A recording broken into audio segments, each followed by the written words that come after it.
Jeju-do, Korea's Hawaii, the place all Koreans want to go every vacation. But why?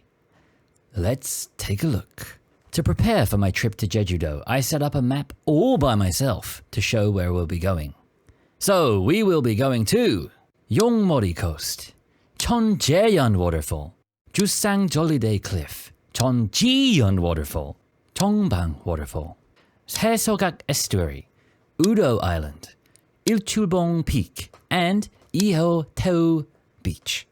Arriving in the Yongmori Coast, there's a giant Buddha, a gianter mountain overseeing this cute little cafe, beautiful palm trees, everything's evergreen, and is that a pirate ship? That is a pirate ship. The Sperma. Ugh. Unfortunately, the main area was closed due to a typhoon that happened recently. But don't worry, because we can see this little infographic poster about pollution. Oh, there's Jeju-do, doing very well. Where is London, though? Oh, no. Oh, no.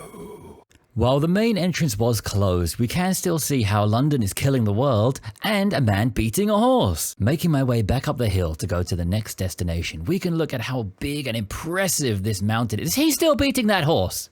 You'll have noted from the introduction that many of our destinations happen to be waterfalls. The first is Cheonjeon Waterfall, which actually has 3 different waterfalls. The first one only falls after heavy rain, and if you remember, a typhoon just came, so we're in luck.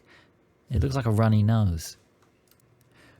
There's a fair amount of walking involved between each waterfall, so you may want to take a rest. But be careful where you sit, because some of the seats are apparently infested with snakes.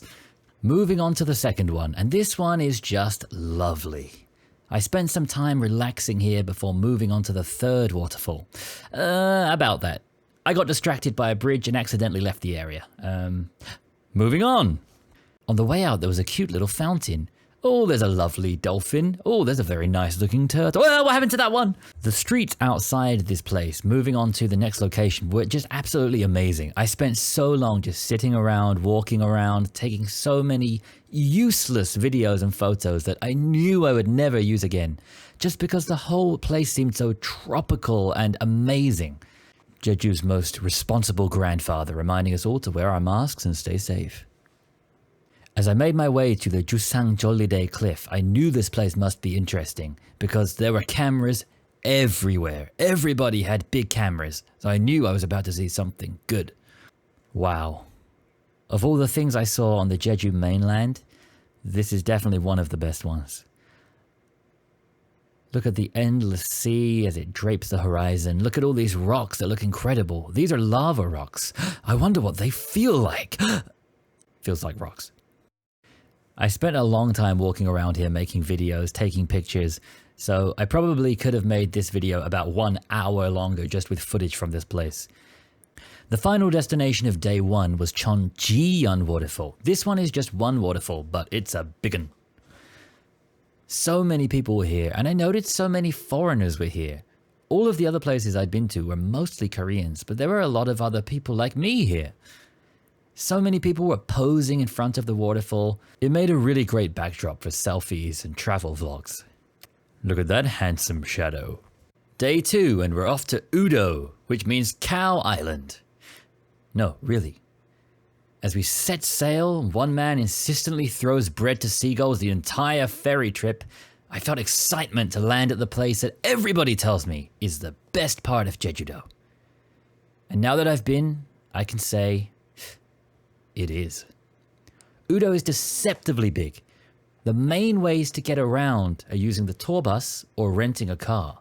But why take regular boring vehicles when you can rent these adorable tiny little electric cars?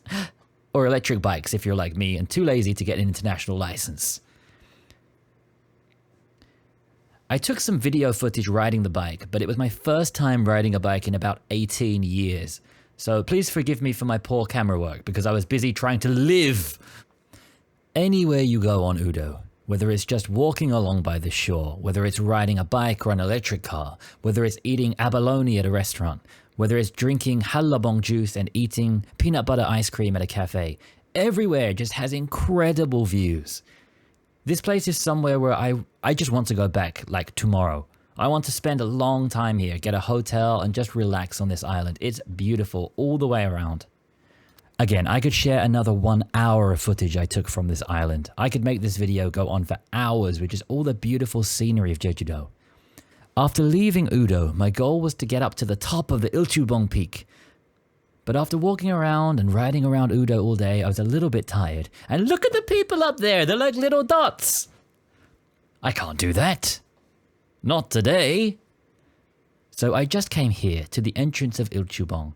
I looked around and enjoyed the view and then went back to my hotel to rest and relax. Day 3, our final day in Jeju-do for now. But I would definitely be going back soon, so make sure you're subscribed to see that. Can you take a guess where we're going? That's right, waterfall! This is Jongbang Waterfall. And this one, unlike the others, had a huge queue to get tickets and go inside. What was special about this one? Was this one amazing in the ways the others weren't? The answer is, I have no idea. Because it seems exactly the same. Once again, it seems like a great place for taking selfies, which you can see many people here lining up to do, or to take travel videos like I guess I am right now. It was a lovely place again, but it was harder to relax at this one due to the sheer just number of people, and especially people not wearing masks for their pictures, so I left this one pretty quickly. So now we make our way to, oh god, I can't say this name, You know what? I can't say this name, so we're just going to call it Susan. Susan is a beautiful estuary where many couples are going kayaking and taking pictures for their Instagram and YouTube channels, I'm sure. Looking out and seeing where the river met the ocean, it just seemed so surreal. I shared this view with many of my Korean friends who told me that it doesn't look like Korea. And that was my thoughts too. It looks like I've gone somewhere else. And that was what was so special about this area. Again, I spent a long time walking around, taking in the view. It was so interesting. Even just the color of the water, it was this kind of teal turquoise color that was really, really just interesting. It was at times a little bit difficult to find a clear view, and you did feel a bit like a strange person lurking in the woods. But after leaving this place, we're going to make our way to the nice open beach, and this will be the final destination of this Jeju trip before we return back to Seoul. Now, there are many beaches in Jeju-do. Almost the entire perimeter of Jeju-do is made of beautiful beaches. But I picked this beach. And why did I pick Ihoteu? Because of the sand? No. Because of the water? No. Because of the pony lighthouses, of course! That's right, this beach has 2 pony lighthouses in the colors of red and white. Coincidentally, those are my favorite colors, and also the colors of the subscribe button. Just saying. But sadly, that is the end of our 3 days in Jeju-do, and I'm already excited to go back. So if you'd like to see that, please let me know, and I'll bring my camera along for the ride. Until then, thank you for watching. Press the like button if it's not too much trouble, and I hope to see you again soon. Bye.